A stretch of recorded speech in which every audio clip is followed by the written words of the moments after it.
¿Habían escuchado esa palabra? Sociomédica. Es la medicina social o la parte social de la medicina, si ustedes lo quieren ver así.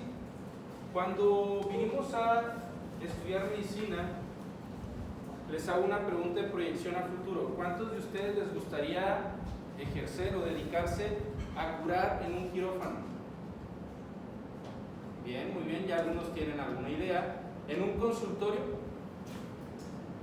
Otros tanto más, se pueden combinar. ¿Y qué les parece en una oficina de investigación? ¿A alguien le gusta la investigación? ¿Todavía no? Le voy a decir al doctor Ramírez. Entonces, desde luego esta área de salud pública es una de las primeras que quizá tenga una temática distinta a lo que han visto hasta ahorita. Hasta ahorita las materias que han visto han sido básicas o de ciencias básicas se les llama, como es anatomía, biología celular y tisular, embriología, ahora están llevando bioca, van a llevar fisiología, microbiología y otras materias que nos ayudan a entender mejor el proceso de salud y enfermedad. El proceso de salud y enfermedad es algo que todos ustedes ya tocaron, al menos brevemente en la asignatura de Introducción al Modelo de Salud, y es algo que nos compete reforzar y seguir en esta clase.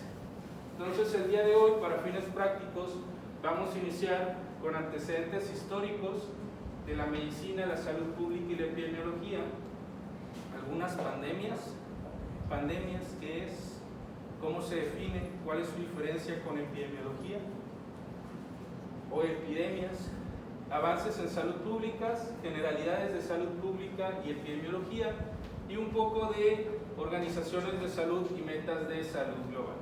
Entonces, como no han tenido clase conmigo, sabrán que tomar apuntes quizá no les vaya a servir de mucho. Lo que necesito es que puedan poner atención. Los voy a llevar en un recorrido tipo pechacucha para los que saben la metodología, de tal manera en lo que vemos es un viaje, ¿ok? Un viaje de conocimiento acerca del área. Entonces les voy a pedir que pongan atención. Año 2020. Ustedes todavía estaban por entrar a la universidad e inició esto. No todas las vidas se salvan en un hospital. Y ustedes se habrán dado cuenta que el abordaje de las pandemias incluye el área médica, es decir, cada uno de nosotros. Y les pregunto, del año 2020 a la fecha, ¿algo de esto ha cambiado? ¿Qué ha cambiado que no ha cambiado de la situación actual? ¿Por qué no traen cubrebocas, por ejemplo? Que están vacunados y no están obligados a usarlos si están vacunados. Les pregunto, ¿cuál vacuna tienes? ¿Cuántos refuerzos tienes? ¿Cuántos deberías tener? Y no sé si leyeron que en el aula de clases es obligatorio de todas formas. Entonces, parámetros. ¿En qué época vivimos? De aquí partimos, ¿no? Solo el recordatorio. Dale lectura, por favor. Y oiréis de guerras y rumores de guerra. Mirad que no os turbéis, porque es necesario que todo esto acontezca. Pero aún no es el fin, porque se levantará nación contra nación y reino contra reino. Y habrá pestes y hambres y terremotos en diferentes lugares. Y todo esto será a principio. ¿Dónde dice esto? ¿Dónde viene esto escrito? Mateo 24:6. Y es la apertura que vamos a tomar. Cuando ven esta imagen, ¿qué se les viene a la mente? Interconexión. En voz alta, si gustan, ahí atrás. Redes de comunicación, ¿qué más? Interconexión. Interconexión, muy bien. Internet, muy bien. Tiene que ver con esta palabra, globalización. ¿La han escuchado antes? ¿Quién me puede decir qué entiende por globalización? Aquí no hay respuestas incorrectas, las vamos a ir analizando como clase. ¿Alguien? Creo que busca tener un mismo sentido. Un mismo sentir. No estaríamos hablando exactamente de personas o sentimientos, pero Un mismo propósito. un mismo propósito, muy bien. Conjuntar algunas cosas, entre ellas ¿cuáles? La salud. La comunicación, la salud, la ¿La qué? La economía. La economía, muy bien. ¿Han escuchado? Bueno, el año pasado estuvo más de moda porque un barco se estancó en el canal de Suez. ¿Qué pasó con eso? Se bloqueó el flujo de los suministros. ¿Y qué ocasionó en varias partes del mundo? No llegaban ¿qué? Desabasto de agua. Desabasto, pero no de agua, de todos los productos. El 70% del comercio mundial pasa por ese canal. Y el hecho de que no lleguen a su destino, no sé quién intentó comprar en Amazon o en alguna parte o cualquier página de preferencia y decía proceso retardado. Ahorita ya estamos en una época en la que no tienes que ir al súper, agarras Pick and Go y te lo traen, resultado de la pandemia. Por otro lado, no tienes que ir a comprarlo, lo pides en línea y te llega hasta la puerta de tu casa. Eso es una bendición, pero se nos olvida el proceso que hay detrás que tiene que ver con la globalización. Lo importante de la globalización, quizá no nos vamos a meter tanto en economía, lo vamos a abordar desde el ámbito de la salud. Hablando de la salud, ¿qué beneficios tiene la globalización? Pues busca, por ejemplo, tener, si hablamos en el ámbito de la salud, busca tener derechos y obligaciones tanto que sea en general, porque la salud aquí en México no es la misma salud que en otros países. Ok, gracias. Ahí atrás, muy buena respuesta. Descubrir nuevas técnicas, ¿no? Sobre todo de diferentes países, ser un complemento de esas cosas. Compartir información y nuevas técnicas para mejorar en la salud. Muy bien. ¿Qué tipo de tecnología nos ha servido, por ejemplo, para contrarrestar algunas enfermedades? Los que no traen cubrebocas. Las vacunas. ¿Dónde se crearon las vacunas? Aquí en México. El que nos lleguen lotes de vacuna y nosotros no los pongamos, eso tiene que ver con esto. ¿Ok? Entonces, a raíz de eso tiene que ver con una hiperconectividad. Es cierto, no solo de redes sociales como lo conocemos, sino en el ámbito científico, tecnológico, en el cual podemos compartir principalmente herramientas para contrarrestar en el ámbito de la salud el aspecto de la enfermedad.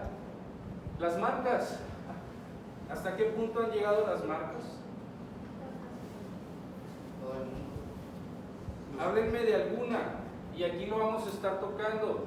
Por ejemplo, Coca-Cola. ¿Cómo puede ser que haya una botella, un refresco en un poblado a 6 horas de la ciudad más cercana y no hay una vacuna? ¿A qué creen que se deba eso? ¿Comercialización? Sí. Pero ¿cómo es que nos llegan, por ejemplo? No les voy a preguntar quiénes traen iPhone, quiénes traen Samsung, quiénes traen Huawei, pero ¿dónde son esas marcas? ¿Son de México? No. Entonces es tan fácil ahora conectarse, traer algo de, no sé si a alguien se le metió la idea de comprar un carro de Dubái, se rieron los que saben, pero literal, estamos una tecla de otro continente. Y este momento, esta época de la historia, puede cambiar con simplemente un botón. Y ustedes lo han estado viendo a través de las noticias. Parte de esta presentación no la hice esta semana, este semestre, y continúa siendo el mismo drama. ¿Sí? Acorde al marco bíblico que estamos entendiendo, cada vez se va a poner peor, y esta es la época en la que les toca vivir ustedes, en la que han decidido ustedes formarse como médicos. Pero no todo es triste, hay cosas interesantes y eso es el propósito de esta clase, el poderlos llevar en un recorrido que les ayude a pensar acerca de esta pregunta. ¿Me ayudas? ¿De qué forma el periodo de la historia en la que vivo influye en mi salud? ¿De qué forma? Nos vamos a ir al inicio, pero por favor en toda la clase mantengan esta pregunta en sus mentes. ¿De qué forma el periodo de la historia en el que vivo influye en mi salud? Del lado izquierdo encontrarán, son todas ciudades famosas. En una parte está Nueva York, con algunos años de diferencia, en medio está Los Ángeles y del lado derecho está Seúl. ¿Qué alcanzan a ver en esta comparativa?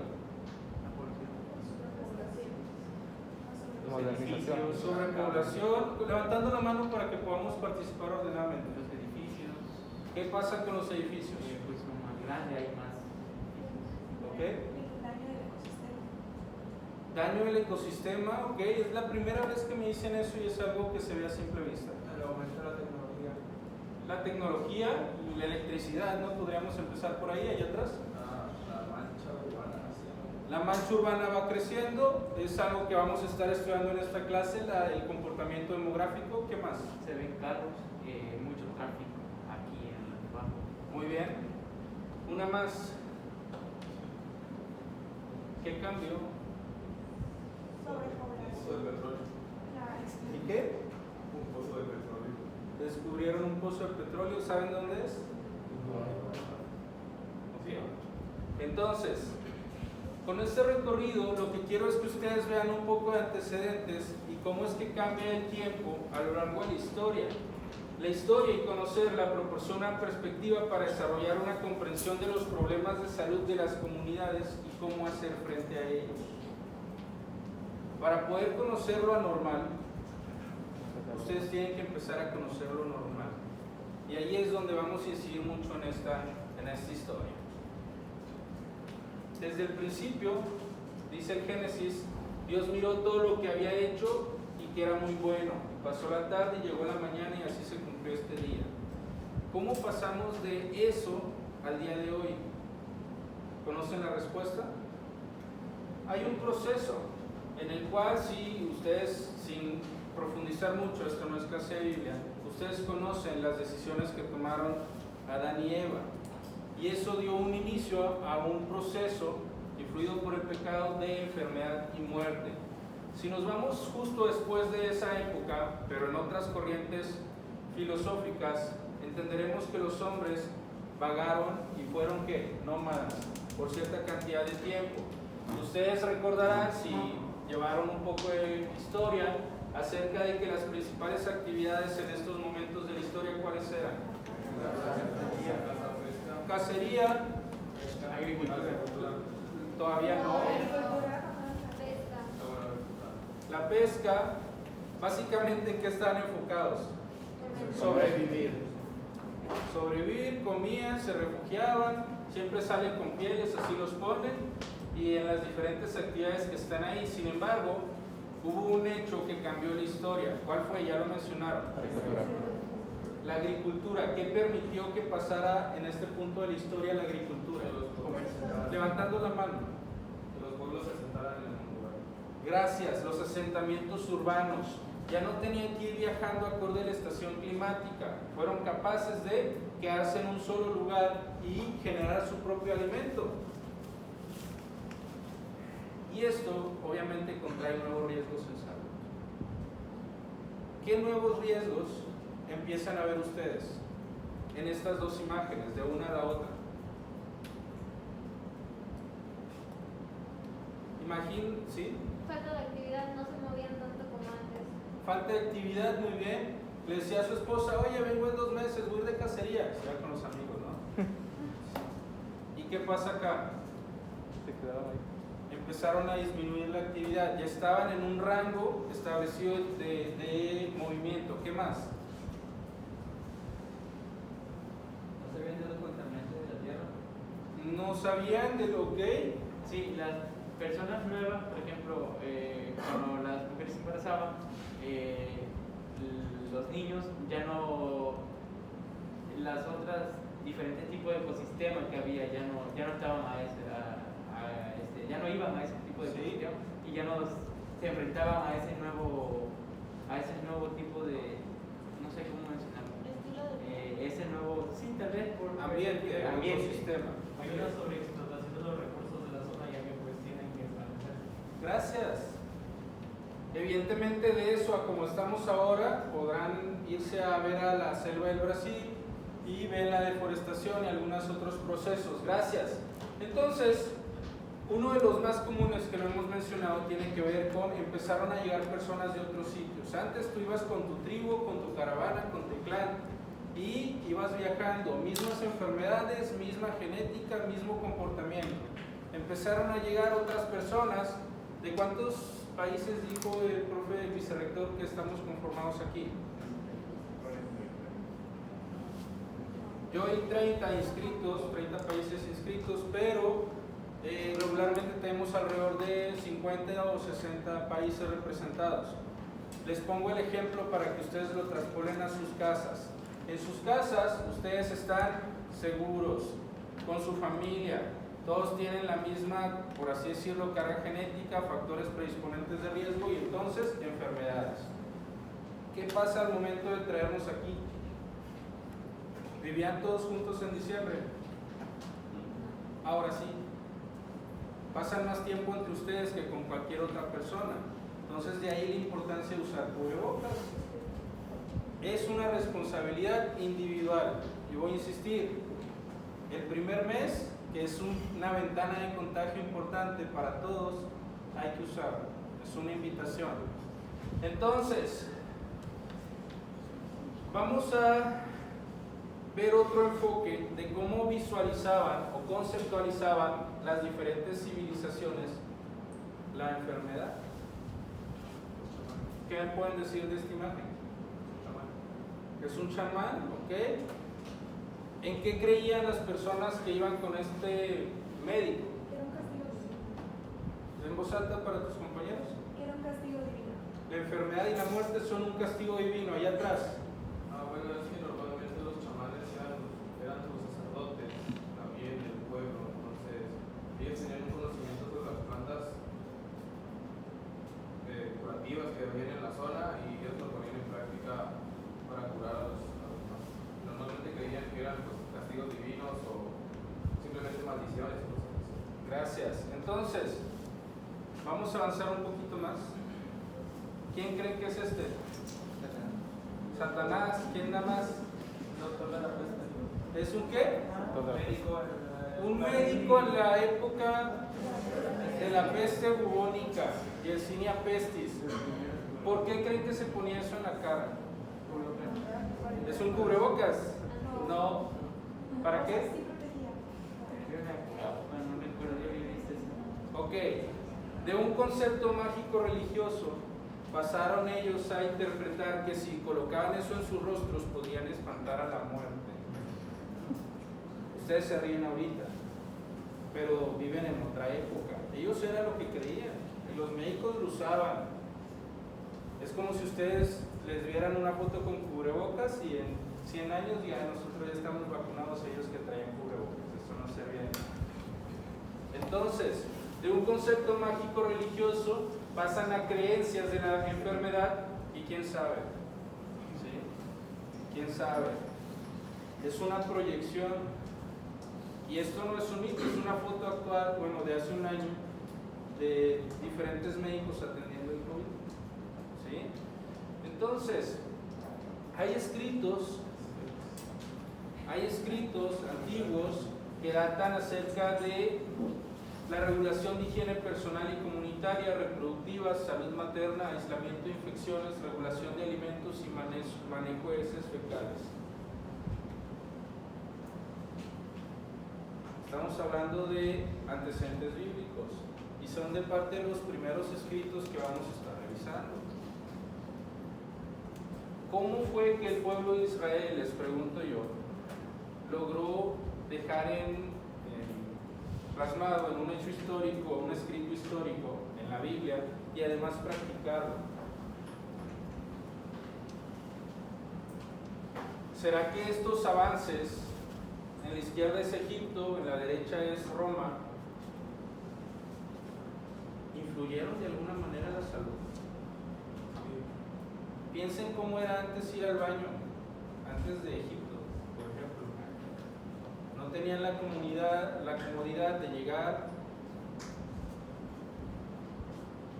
lo hacían, lo depositaban donde vivían. ¿Qué propiciaba eso? Enfermedad. ¿Dijiste? Mala higiene, exactamente. Mala higiene. ¿Qué pasa con respecto al de la derecha? ¿Alguien sabe qué es? Un acueducto, muy bien, que llevaba el agua. ¿De dónde a dónde? De los ríos hasta la ciudad. De tal forma que ya no tenías que depender de la zona geográfica en la cual te encontrabas, sino que traías el agua. ¿Y qué pasaba con los desechos?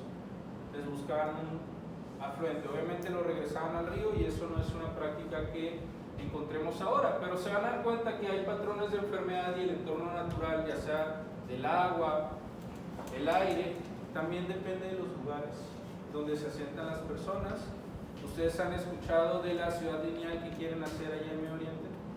¿Sí? ¿Han escuchado? ¿Qué han escuchado? ¿Que por qué la van a construir ahí si ahí no puede vivir nada? ¿Cómo creen que lo van a hacer? De eso se trata el recorrido que estamos dando. Vamos un poquito más a la Edad Media, diferencias sociales. Así es como vivían. Lo que nos cuentan en la escuela, en los libros de historia de la primaria, es que hay castillos, en los castillos viven las princesas y afuera de los castillos que esas historias no se romantizan, no llegan a Disney, pero también vivía acá gente afuera. ¿Cómo se le llama eso? Si adentro son señores feudales, afuera son los feudos. Y entonces, estas personas, ¿a qué se dedicaban? Al campo. A trabajar para que las personas que les podían dar protección pudieran tener una vida cómoda. ¿Qué pasaba en estos tiempos? Bueno, es que había guerras y el contrato no escrito era que si venían a atacarlos, ellos se metían al castillo y a cambio de esa protección, hubiera guerra o no, tenían que trabajar para ellos. Aquí empezamos a ver un punto muy marcado de diferencias sociales. Hoy en día hay otras diferencias sociales que no dependen directamente de la muerte. Es decir, si tú no te metías, te mataban. Ahora hay otro tipo de diferencias que vamos a estar tocando muy bien, como el aspecto del género, preferencias, y los vamos a ver más adelante. Uno más, escuelas de medicina y hospitales a lo largo del tiempo. ¿Qué le están haciendo? ¿Lo han hecho ya ustedes en una práctica?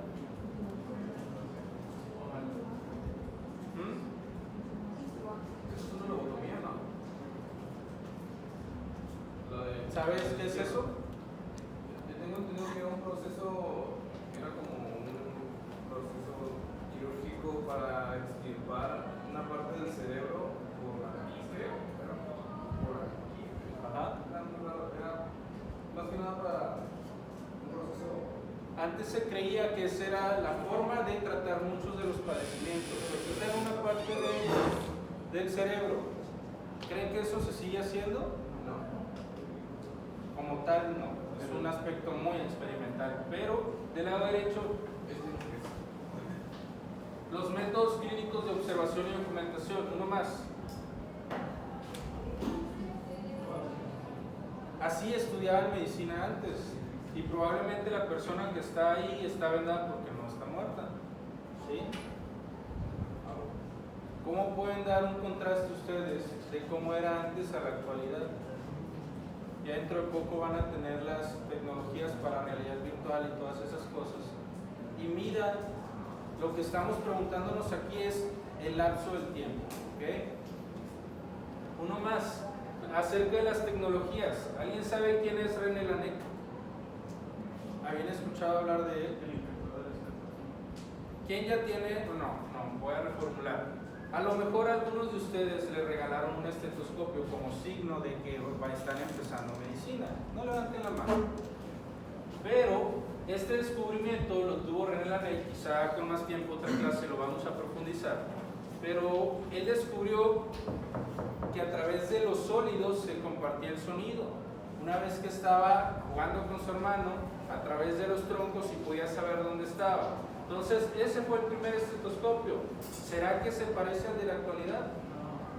Y ahí pueden ustedes observar algunos de los principales estetoscopios y cómo han ido avanzando a lo largo del tiempo hasta llegar a un estetoscopio electrónico comercial. ¿Sí? Comercial. Y eso fue de hace un ratito. Entonces, realmente la historia de la salud pública es una historia de la búsqueda de métodos efectivos para asegurar la salud y prevenir las enfermedades. No importa la época, no importa la circunstancia, a eso se dedica la salud pública. No se preocupen por la presentación, la van a tener el lunes en la E42. Otro más. ¿Saben quién es él? Por la imagen de la derecha. Luis Pasteur. Luis Pasteur vivió en una época, incluso uno de los institutos más famosos de ciencia se llama o lleva su nombre, porque antes de él las personas creían en la generación espontánea. ¿Han oído hablar de eso? Les comparto brevemente. Ellos creían que si tú echabas mucha ropa sucia y la dejabas ahí cierto periodo de tiempo, espontáneamente salían ratones. Y espontáneamente eso enfermaba a la gente. Entonces, ahí implícitamente había un concepto de higiene, pero ¿será que los ratones tenían la posibilidad de generarse espontáneamente? No. ¿Qué fue lo que él hizo?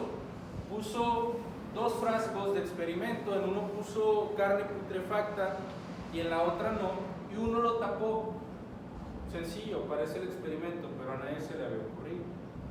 Entonces, ¿qué pasó? En uno procedió a la putrefacción, ¿sí?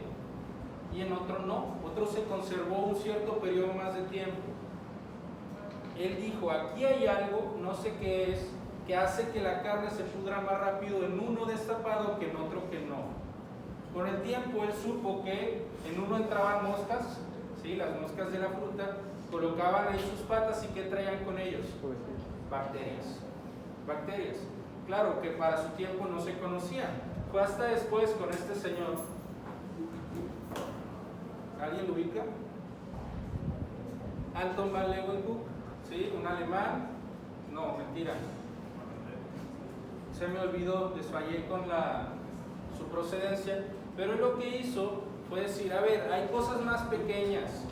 Inventó un aparato construido con diferentes lentes que le permitían ver aspectos microscópicos. No era tan potente como los de ahora, pero él a través de eso se dio cuenta que había diferentes organismos mayores a las bacterias que podía observar. Otro más, el bacilo de Koch.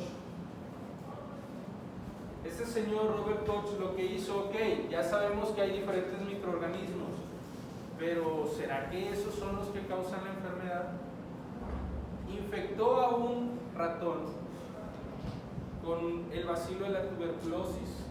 Después extrajo muestras del ratón, los colocó en un medio de cultivo y después le inyectó el medio de cultivo a otro. Y aunque pudiera parecer un procedimiento sencillo, esto demostró que los microorganismos son capaces de generar y compartir o infectar de un microorganismo viviente a otro. Y esto estoy hablando de 1800. Uno último, Edward Jenner, el padre de la inmunología. El que ustedes tengan una vacuna contra el COVID es en gran parte gracias a él. La historia de este señor la pueden leer, pero la vamos a tocar en un tema más adelante. Comercial literario, si no sabía quiénes son estas personas, consiga este libro, está en línea, abierto. Cazadores de microbios, y le va a dar una muy buena base para poder, es chiquito, tiene capítulos muy cortos y le va a dar una muy buena base para el próximo año microbiología. Entonces, volviendo, las estrategias evolucionaron a partir del conocimiento científico, el ensayo y el error. No podemos continuar practicando la medicina del siglo pasado, ni de hace 5 años. ¿Está bien? Entonces, un tema que les aqueja a todos y que vamos a tocar a manera de panorama ahorita, lo vamos a profundizar más adelante, es acerca de las pandemias y su impacto a lo largo de la historia. ¿Alguno de ustedes conoce la diferencia entre una pandemia y una epidemia? ¿Han escuchado de alguna epidemia que no sea COVID?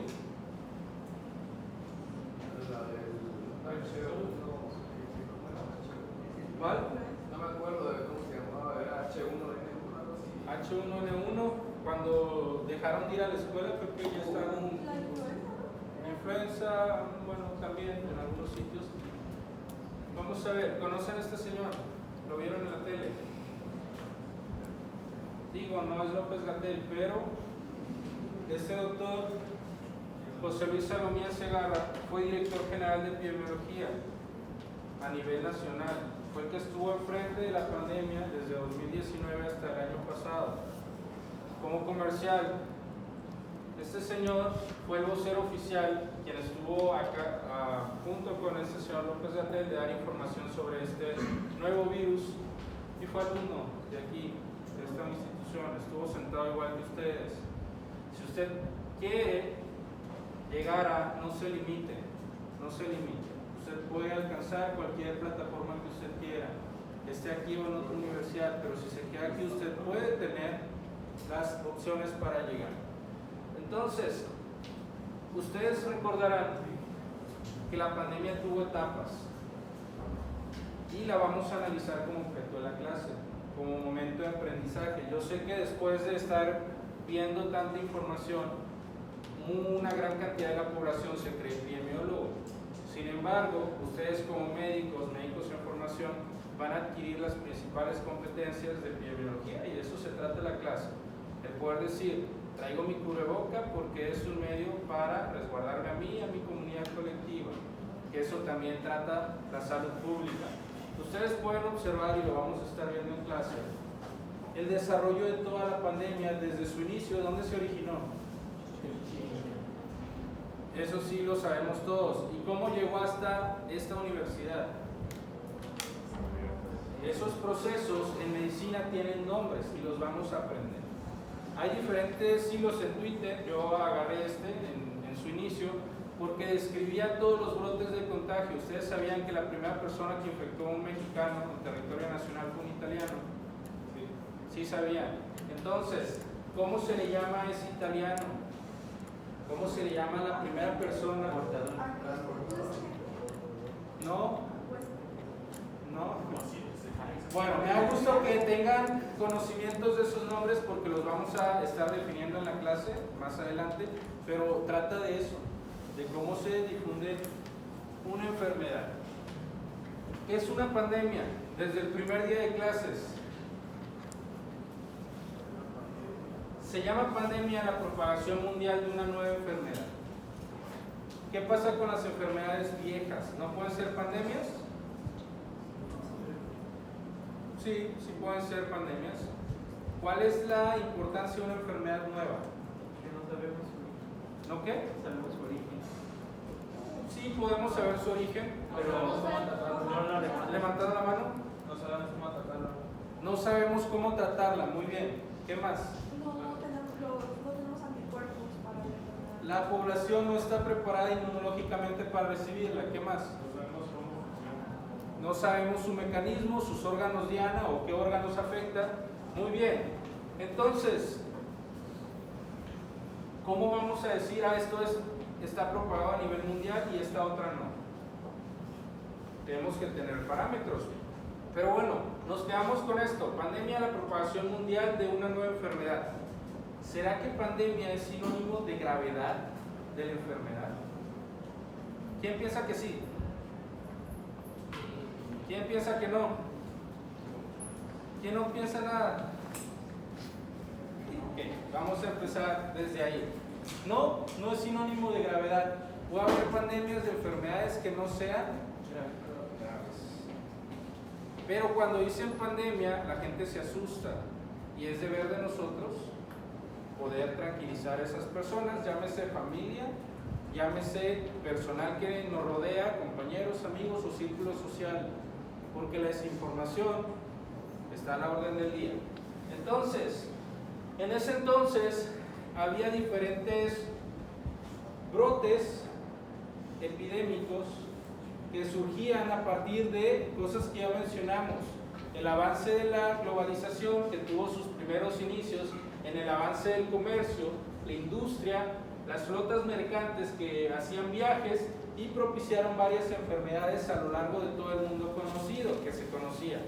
Algunas enfermedades de ellas fue lo que ya mencionaron, la peste negra o peste bubónica, que se genera a través de un microorganismo llamado Yersinia pestis, que fue una de las más grandes en toda Europa o el mundo conocido como occidental.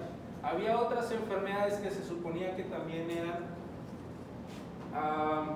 se generaban a través del contacto de persona a persona, como la malaria, el raquitismo, la fiebre escarlata, el escorbuto, solo que después las personas fueron descubriendo que no era necesariamente un microorganismo el que infectaba. Por ejemplo, en el raquitismo y el escorbuto son enfermedades que ahora se conoce, lo van a ver en bioquímica, que ahora se conoce que son enfermedades por déficit.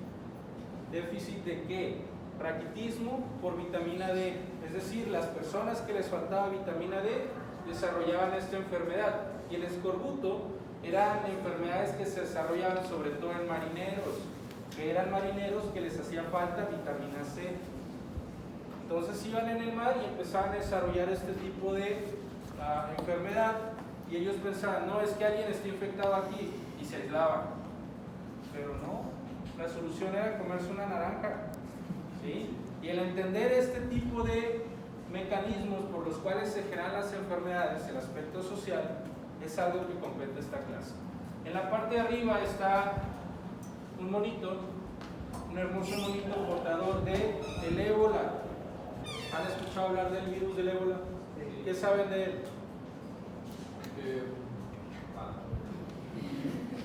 Que mata. Por ejemplo, si alguno, levante la mano alguien voluntario, ok, si su compañera fuera portadora del virus, 9 de cada 10 personas en este salón no sobreviviría la otra semana, porque tiene una letalidad del 87%, es una letalidad muy alta. ¿El COVID de cuánto tiene? De alrededor de 3 a 5. ¿Sí? Entonces se darán cuenta de cómo es la letalidad comparada de este microorganismo. Y bueno, hay brotes todavía de ébola en algunas partes de África principalmente y Asia Menor. En la parte de abajo hay una fotografía de la gripe española. Así atendían. Yo creo que fuera de un campamento o una brigada médica no van a ver otro escenario así, nunca en su vida.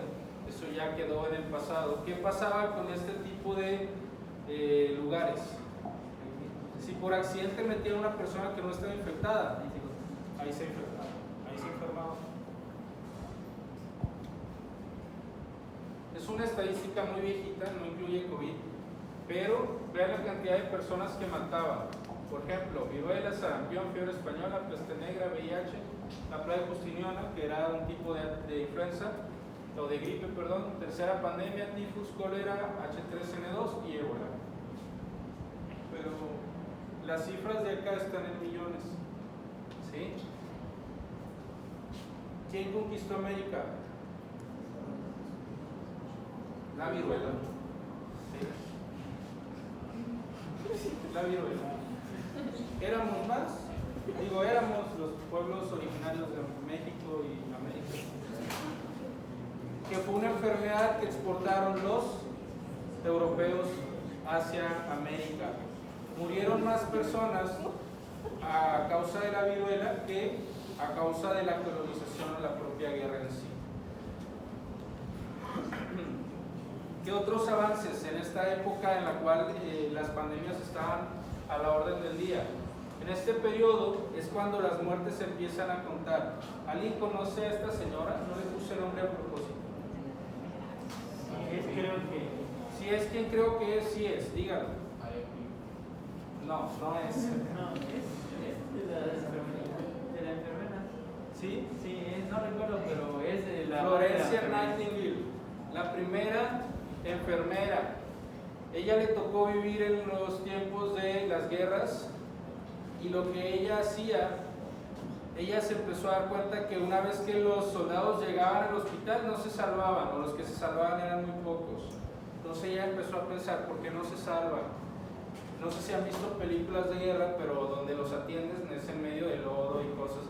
Se empezó a dar cuenta que la gente, los soldados se morían infectados, no sabía lo que era una infección, pero se morían por datos bien comunes, infecciones, la herida se necrosaba, entre algunas otras complicaciones, y ella lo que decidió hacer fue, a ver, vamos a darle espacio a los heridos, los vamos a poner en áreas apartes, vamos a limpiar, vamos a abrir las ventanas, vamos a dejar que corra el aire, vamos a lavarnos las manos entre cada paciente, y entonces no vamos a traer una infección de una persona a otra. ¿Qué pasó? Disminuyó la mortalidad. La primera enfermera. A raíz de eso, otras mujeres empezaron a hacer lo mismo y empezó a haber más personas que se salvaban. No se morían básicamente de la herida, ya sea por arma o lo que ustedes quieran, se morían por una infección, por las condiciones en las cuales se trataba. Estos señores, no es importante sus nombres, pero por respeto ahí los puse.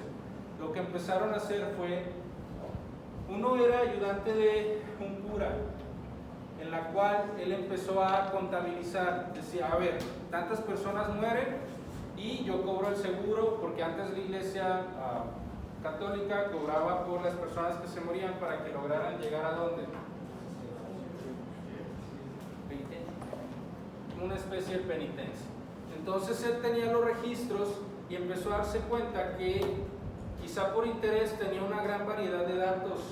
Empezó a saber cuántas personas morían en un año, cuántas personas se morían en los meses de frío, en los meses de calor, y él empezó a hacer estadísticas.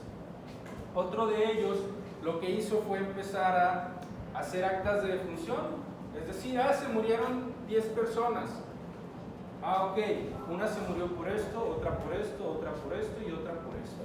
De tal manera que decían, oye, tenemos muchas personas que están falleciendo por la misma causa. ¿Será que hay un patrón en común? ¿Se dan cuenta? Del avance de lo que hicieron. Del último no me acuerdo exactamente, lo revisan si quieren. De tarea. Entonces, algunos retos que tenemos hoy en día o en la actualidad. ¿Habían escuchado del SIDA? ¿Qué saben de él? Aparte de que tiene tratamiento. Que no se cura. No se cura.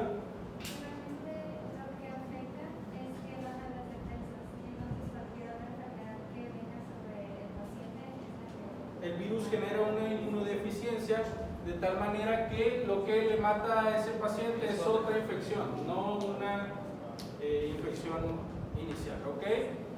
¿Cómo es que esta infección es uno de los principales retos hoy en día? Aquí en México, sí, pero quizá no tanto como en dónde. África. ¿Por qué África? Porque no hay suficiente No hay cuidados. abasto ¿A poco? ¿Estás seguro o te imaginas? No hay la educación sexual adecuada. ¿Esta es una infección que se transmite por vía sexual?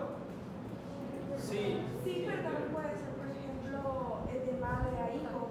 Transversal, de madre a hijo, ok. ¿Qué otras formas de contagio conocen? Por sangre. Por cortes, contacto de fluidos, sangre, incluso vamos a ver si la leche materna o no. Lo vamos a estudiar en próximas clases, muy bien. Entonces, se ha ido propagando cada vez más y ya no se le dice pandemia. Ya está tan grande que de alguna forma está descontrolado, pero sigue siendo un riesgo y lo vamos a tratar también más adelante. Síndrome respiratorio agudo grave, SARS, influenza aviar, que son primos del COVID, que todavía en algunos lugares generan estragos y brotes de vez en cuando. Y algo que sí tenemos problema aquí en México, los microorganismos farmacoresistentes.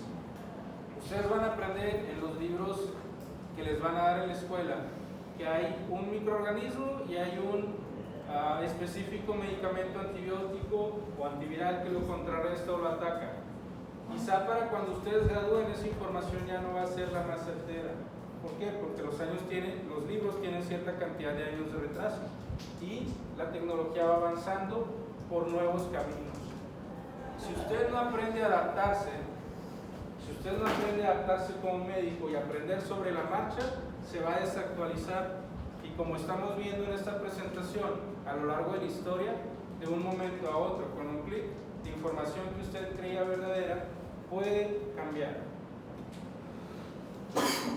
Creo que tenemos que tomar un receso. Vamos tarde y les propongo algo. Lo agarramos corrido, 1 hora y media, y creo que es última clase. No. Sí. ¿Y se van? ¿Les parece? Si me aguantan otros Yo tengo calor, pero no sé si solo soy yo. Tienen que remontar ¿ok? Bueno, vamos a avanzar si todos están de acuerdo. Y si alguien no ocupa salir, puede hacerlo y volver para tener la presentación. Avances de la salud pública y la epidemiología. Vamos a ir recio. John Snow. Este sí, apréndaselo, tatúeselo, me gusta preguntar. John Snow, padre de la epidemiología. Les voy a contar brevemente por qué. Este señor, Londres, 1854, ahí dice, se empezó a dar cuenta de algo en especial. La gente se empezó a morir de algo que llamaban cólera. ¿Ustedes conocen ya esta enfermedad? Sí, ¿De qué trata la cólera? era una bacteria. ¿Que genera qué? Los síntomas. Diarrea. Diarrea. Con eso nos quedamos, es suficiente. La cólera genera una diarrea profusa. De tal manera que la gente se muere, y yo estoy seguro que ninguno de ustedes le ha tocado, la gente se muere deshidratada. ¿Ok? Entonces, la gente se empezó a morir de esto y era algo incontenible. En el Londres de ese tiempo, no sé si ustedes han escuchado la frase de aguas. Depende del estado donde vengan. ¿Sí? Pero eso era porque gritaban por la ventana aguas y sacaban todos sus desechos. No manches. ¿Sí? Entonces, así o cómo piensan que se propaga esta enfermedad. Pues a través de los desechos. Uno tiene evacuaciones diarreicas y entonces alguien pasa, los microorganismos están y se empiezan a contar. Fluidos o todo lo que se desecha llega a un lugar donde hay agua y entonces todas las gentes que toman de esa agua se infectan. ¿Okay? Es bien sencillo el mecanismo, pero gracias a que hoy lo conocemos. En ese entonces, pónganse en el lugar de este señor, donde empieza a ver, se murió tal persona, se murió tal persona, se murió 10 personas, todas son del 2004. Ah, miren, en el 2003 no se murió nadie. Qué raro. Y se puso a pensar, y más allá de decir, bueno, es que la gente se muere al azar, él dijo, debe haber aquí un patrón. La distribución no me cuadra, voy a hacer un mapa de Londres, 1850.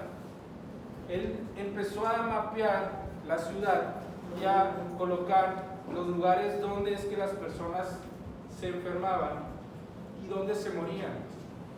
Eso le permitió a él ubicar que la mayor parte de las infecciones estaban en un pozo de agua. Y él se hizo una hipótesis, ya sé que no estamos en investigación, pero él empezó a pensar, ¿por qué las personas que viven y toman agua de ese pozo se enferman de lo mismo? ¿Habrá algo en ese pozo? Oye, espérate, pero hay personas que viven lejos del pozo. Es que de camino a la casa llenan sus provisiones y se las llevan. Pero ¿de dónde tomas? Oye, ¿te enfermaste? Sí. ¿No? ¿De dónde tomas agua? De tal pozo. Él pudo deducir con su mapeo que en el pozo había algo, no sabía qué, que generaba enfermedad. Y ustedes dirán, ay, qué aburrido, no hizo nada. Pero eso nos permite tener un mapa más actualizado del cólera. ¿Sí? En algunos lugares de América todavía hay. De hecho, a raíz de las inundaciones se generan a veces brotes. Sin embargo, la mayor parte está en estos lugares. Y lo que él hizo, el mapeo que desarrolló, la distribución, se considera los primeros indicios de actuación epidemiológica. ¿Qué es la epidemiología? Pues ya nos vamos construyendo una idea. Otro señor que estoy seguro que han visto o conocen. Vamos, no me fallen la memoria. Los chícharos. Mendel, gracias. Gregorio Mendel lo que hizo fue que empezó a sembrar. ¿A cuántos les gusta sembrar? Pica. Bueno, vayan aprendiendo, es una buena opción. Entonces, este señor empezó a sembrar y se dio cuenta que podía hacer diferentes tipos de injertos y cruzaba o apareaba, si lo quieren ver en el aspecto botánico, diferentes plantas. A través de estos injertos era capaz de cruzar el resultado de diferentes plantas y ver el tipo de chícharo que tenía. Para fines didácticos están en verde y amarillo, pero él empezó a ver diferentes características. Lo que tenía que ver era el tamaño, el color, cuáles salían saludables, cuáles no. Y entonces, él, como tenía seguramente mucho tiempo para hacer esto, esperaba a que crecieran los chícharos, que es una planta que por cierto crece rápido, y entonces se empezó a dar cuenta que había diferencias. Unos eran redondos, amarillos, redondos, verdes, rugosos, amarillos, rugosos, verdes, y tenían diferentes componentes genéticos. Y él empezó a decir, aquí hay algo que les proporciona características distintas, aunque son las mismas plantas. Sus predecesores o sus antecesores tienen diferencias, de tal forma que a él se le conoce como ¿quién? El padre de la genética. ¿Ustedes conocen alguna enfermedad genética? Voy a esculcar en embrio. A ver, trisomías. Ok, bueno, ya al menos sé que sí lo han visto. Entonces, hay muchos componentes. Díganme enfermedades que ustedes saben que están afectados por la genética. Diabetes, Cáncer. ok, cáncer, el que brinca más. ¿Cuál otro? La obesidad. También. La Miopía también. Y muchas otras. Entonces, todo este tipo, esta gama de enfermedades, aunque tiene un componente, ustedes lo han estudiado de epigenética, es decir, que la genética se puede moldear sobre la marcha, no está determinada por nuestros antecesores, se lo debemos a este señor. Vamos uno más. Bueno, aquí viene una imagen acerca de los genes dominantes y recesivos y cómo es que hay probabilidades de tener enfermedades. Ustedes ya saben ahora que hay enfermedades más predisponentes en mujeres y hay enfermedades donde el hombre es el más predispuesto. ¿Qué es esto? ¿Cartilla de qué? No. ¿Dónde encuentran esto ustedes? ¿Alguien tiene su cartilla nacional de salud? La van a conseguir esta semestre. ¿Okay? No podemos enseñar algo o predicar algo que no sabemos o no entendemos, y no me voy a meter a preguntar las vacunas que tienen. ¿Okay? Entonces lo vamos a estar estudiando. Las vacunas, al menos que componen nuestro esquema nacional de vacunación. ¿Quién de aquí es de otro país? Lo digo en buen plan. De otros países. Me interesa de ustedes específicamente que conozcan su sistema nacional de vacunación. ¿Okay? No es tarea, lo vamos a ver probablemente en un mes más, pero es algo con lo cual me gustaría hacer una comparación nacional. Estos dos señores dijeron, perdón, las mujeres se mueren mucho, las mujeres y los niños se mueren mucho a consecuencia de un embarazo. ¿Cuántos y cuántas de ustedes consideran que el estar embarazada debe ser riesgo para morirse? Yo sé que lo es, pero es una triste realidad. ¿Por qué? Porque ningún proceso natural como lo es el embarazo debiera estar sujeto a que una mujer se muera. Y en esta clase de salud pública también me gusta llamarla salud materno-infantil. Lo vamos a aprender en esta clase. Estos dos señores en Estados Unidos dijeron, ¿por qué se muere tanto la gente aquí? Bueno, ¿y qué les parece si promovemos la lactancia materna? Y con solo esto y las medidas prenatales, esta es la curva, no la necesitan leer, en aproximadamente 90 años, de cómo se morían las mujeres en millones. Dice mortalidad materno-infantil por cada 100.000 nacimientos en Estados Unidos de 1900 a 1995. Algo tan sencillo como lactar. Esto se ha reproducido en todos los países, en todos los estudios, y no hay dudas de que la lactancia materna puede contribuir. Y lo vamos a aprender en una clase específicamente para esto también. Otro señor, y ya vamos a cerrar con este bloque. ¿Es pastel? ¿No? No. Si esto es un hongo, ¿él quién es? Alexander Fleming. A este señor le debemos, ¿qué es la penicilina? Un antibiótico. Entonces, gracias a la penicilina que proviene de un hongo que él cultivó, pudimos contrarrestar algunas de las infecciones que mataban gente en esa época. La viruela es un virus, no una bacteria, entonces no, pero vamos a aprender otras cosas para los virus después. Entonces, a este señor le debemos que ¿se acuerdan de la diapositiva de la agricultura? Este señor para la salud ha sido exactamente igual, un hito, de tal forma que a partir de él cambió las frecuencias y cantidades por las cuales las personas se morían. Es decir, ¿la gente se seguía enfermando por infecciones? Sí. ¿Se moría por infecciones? No, ya no. Díganme ustedes en el círculo que conocen hasta ahorita, ¿por qué se muere más la gente según su percepción? Por su mala alimentación. Enfermedades Enfermedades crónico-degenerativas, ¿qué más?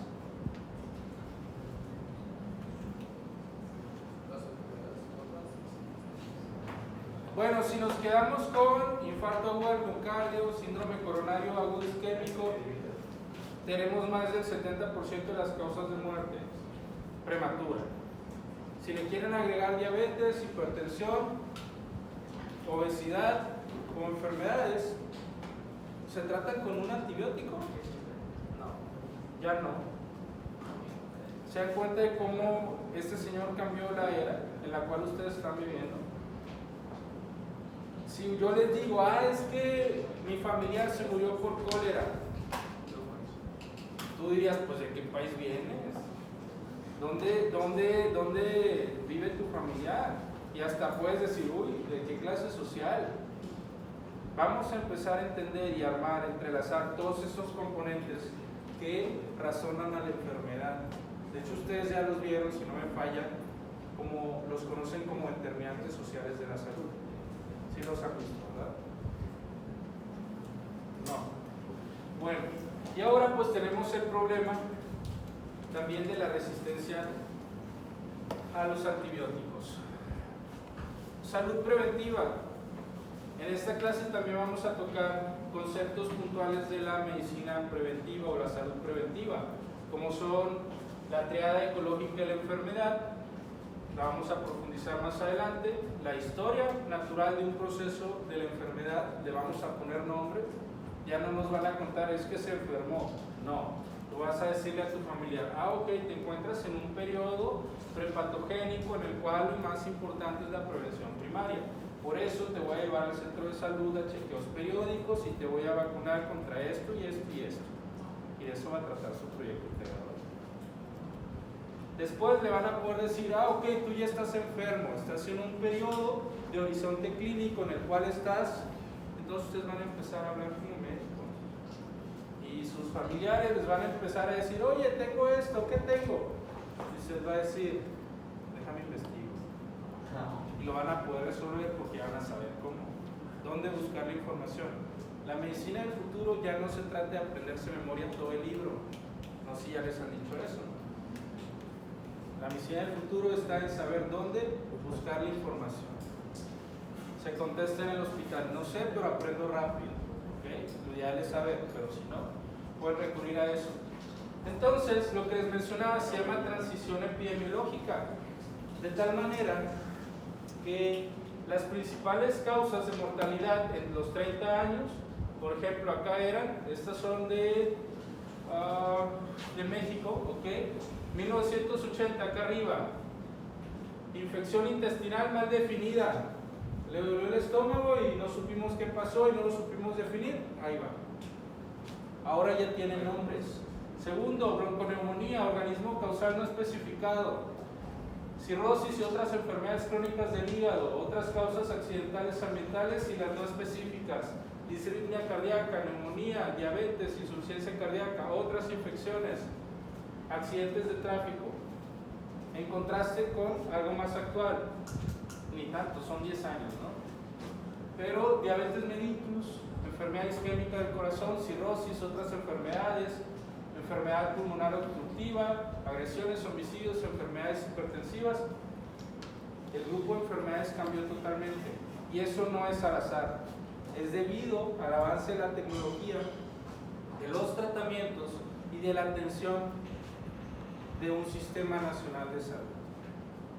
Creo que la mayoría escucha por primera vez esa frase, Sistema Nacional de Salud, que va a ser objeto de estudio nuestro todo el semestre. Entonces, después de este recorrido, vamos a entrar con las generalidades, definiciones de lo que es epidemiología. De una forma muy básica y concisa, epidemiología es el estudio de la frecuencia y la distribución de las enfermedades y cómo es que éstas ocasionan o generan la enfermedad en un ámbito de las poblaciones. ¿Qué estudia la epidemiología? Ahorita lo pueden decir cantadito, pero lo vamos a desglosar y lo vamos a llevar a la práctica en este semestre. El lunes que veamos el prontuario, si usted quiere avanzar lo puede hacer antes, pero vamos a desarrollar mucho el ámbito del proceso salud-enfermedad en un componente epidemiológico para conocer la distribución. Y eso lo vamos a hacer también en el proyecto integral. Entonces, frecuencia y distribución de la enfermedad. ¿Qué tan importante es? Como les puse la Biblia del libro de epidemiología, dice así: el conocimiento y la aplicación de las medidas de frecuencia y enfermedad, así como la cuantificación del efecto y del impacto potencial de las intervenciones, brindan los principios básicos y conceptuales de la epidemiología y constituyen el fundamento para la realización de diagnósticos de salud, la identificación de la etiología de las enfermedades, etiología es las causas, los factores de riesgo y de valor pronósticos y consecuentemente son la base para el establecimiento de las medidas de prevención primaria, secundaria y terciaria de las enfermedades. En resumen, si usted quiere saber qué tanto abarca la epidemiología, es muy amplia, pero aquí está resumida. Si pudiéramos ponerla en una diapositiva con algunas de las principales áreas, atiende los problemas de la salud-enfermedad, tiene un enfoque de investigación epidemiológica, en aplicaciones tiene la evaluación de distintos programas de atención, medición de riesgos generados por exposiciones existentes, identificación de prioridades en salud de las causas, identificación de necesidades en el ámbito poblacional. Y en esta clase ustedes van a tener la oportunidad de encontrar muchas diferencias sociales. Si a ustedes les gustan las redes sociales, va a ser una buena oportunidad para que nosotros podamos ver cómo es que viven personas en otros lugares y cómo lidian con procesos en otros lugares. Y también, en cuanto a objetivos, si lo resumimos en 5, identificar los factores causales, determinar la frecuencia de la enfermedad, desarrollo de políticas de salud, estudiar la historia natural de la enfermedad y evaluar nuevas estrategias de prevención y tratamiento. Todo esto está abarcado en la epidemiología y es una materia que hace no muchos años no se le daba importancia en la medicina. Ahora todo médico debe tener competencias en formación epidemiológica. Y entonces vamos a la otra parte de la materia, que es salud pública. Salud pública tiene que ver con la formación de todo profesional. Me gusta mucho esta imagen, salió en un libro hace 2 años del Instituto Nacional de Salud Pública. ¿Qué pueden percibir aquí?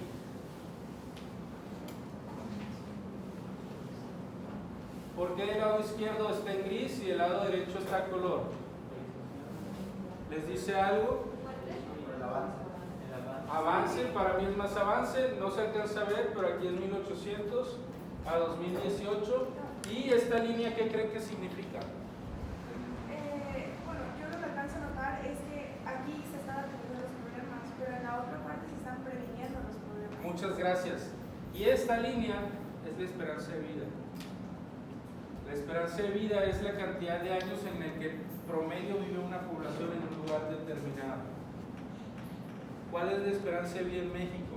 Es decir, si tú vienes de otro país y te decides quedar aquí, ¿hasta cuánto esperas vivir? 25. 75.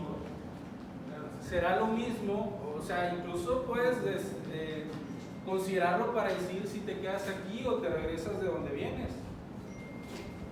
Les pregunto yo a ustedes, ¿será que las enfermedades, esto lo vieron en Introducción al Modelo de Salud, ¿será que las enfermedades son distintas acorde a la época de la vida en la que estás? ¿Serán distintas las enfermedades para un niño que para un anciano? ¿O para un adulto mayor que para una adulta mayor? Son distintas. Y esto lo que nos refleja es el tratamiento o la intervención de la salud pública para incrementar la esperanza de vida. Esta la saqué del libro, es tan viejita la definición que a ese color viene, está como casi que en máquina de texto. Este señor Winslow definió la salud pública como la ciencia y el arte de prevenir enfermedades, prolongar la vida y fomentar la buena salud física por medio de los esfuerzos comunitarios organizados para el saneamiento ambiental y el control de las infecciones de la comunidad, la instrucción personal en los principios de la higiene individual, la organización, etcétera, etcétera, etcétera. Todo lo que hace la salud pública. Entonces, es un resumen de las funciones esenciales de la salud pública y la mayor parte las vamos a ver en esta asignatura para poder adquirir las competencias del área. Monitoreo y análisis de la situación de salud poblacional, vigilancia de la salud pública a través de la investigación y control de riesgos y daños en salud pública, promoción de la salud, participación social y empoderamiento de los ciudadanos en salud, desarrollo de políticas, planes y capacidad de gestión, etcétera, etcétera. No voy a profundizar en eso, simplemente es contexto. En resumen, ¿qué es la salud pública? Si se quieren quedar con lo principal, ahí está.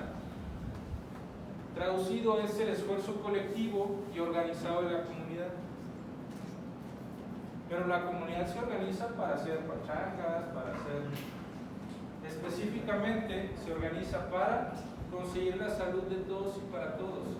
Me gustó uno de ustedes que al principio dijo acerca de derechos humanos, de cómo es que viven las personas en otros sitios. Bueno, esas oportunidades las vamos a ver mucho en esta asignatura. Traducidos se llaman desigualdades sociales, porque unos sí y porque otros no. Y los vamos a traer a colación varios puntos de ellos. Nada más voy a ver el tiempo.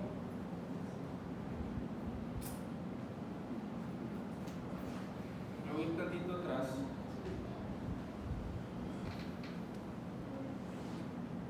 Acerca de lo que está ahí enfrente, ustedes que conocen. Organizaciones de salud. Bueno, este logo de quién es.